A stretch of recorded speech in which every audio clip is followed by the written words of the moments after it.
Tourniquets, once out of favor, helped save lives in Vegas shootings.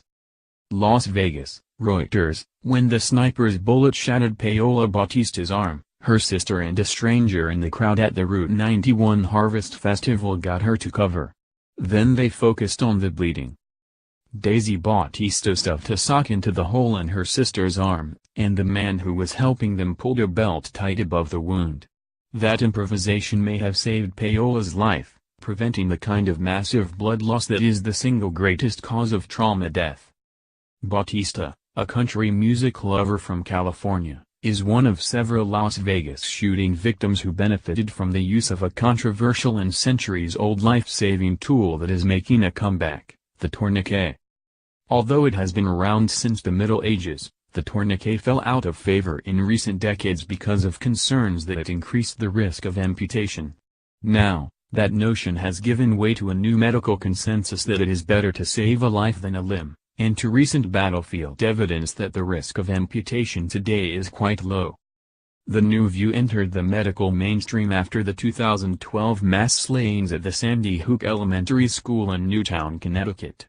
Under a directive from then-President Barack Obama to find ways to improve survival in such attacks, a group of doctors published the Hartford Consensus, a compendium of best practices and guidelines headlined by a call to revive the tourniquet.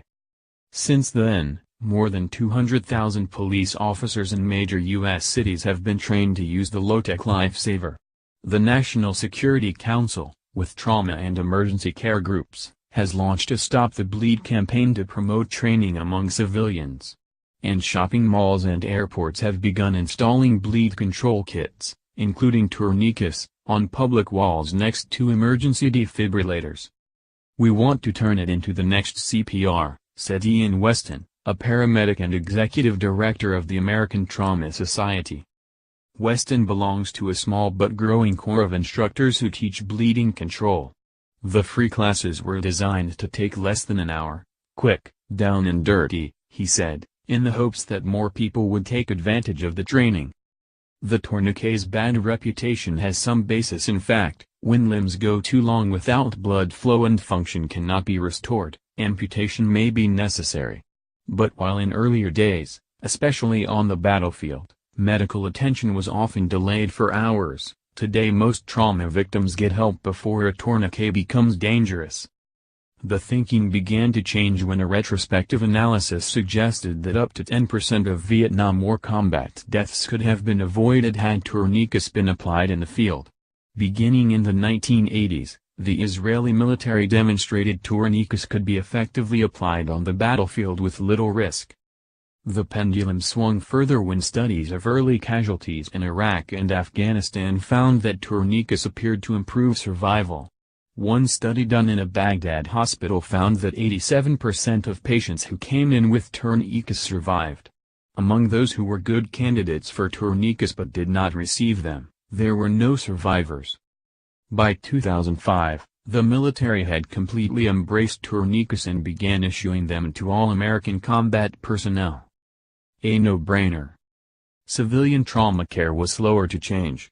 Until the Sandy Hook shooting, the conventional wisdom remained that bleeding could be controlled well enough with manual pressure for paramedics to get injured people to hospitals. But that approach proved useless in hot zones, mass casualty scenes strewn with victims at risk of bleeding to death in minutes with a shooter still active. In 2013, when makeshift bombs exploded at the Boston Marathon and wounded more than 200 people, the success of improvised tourniquets reinforced the growing recognition that they could save lives. You can give someone an hour of training and an inexpensive bleed control kit and empower them to save their own life or the life of the person next to them, said Dr. Alex Eastman, medical director of the Reese-Jones Trauma Center at Parkland Hospital in Dallas. That is just a no-brainer for every community in this country. The Bautista sisters are home again in Fontana, California. Paola, who had surgery hours after the shooting, faces at least one more operation. Daisy is looking after her. "She's good," Daisy said in an interview. "There's pain. But she's good." Reporting by Lisa Gurian, editing by Sue Horton and Leslie Adler.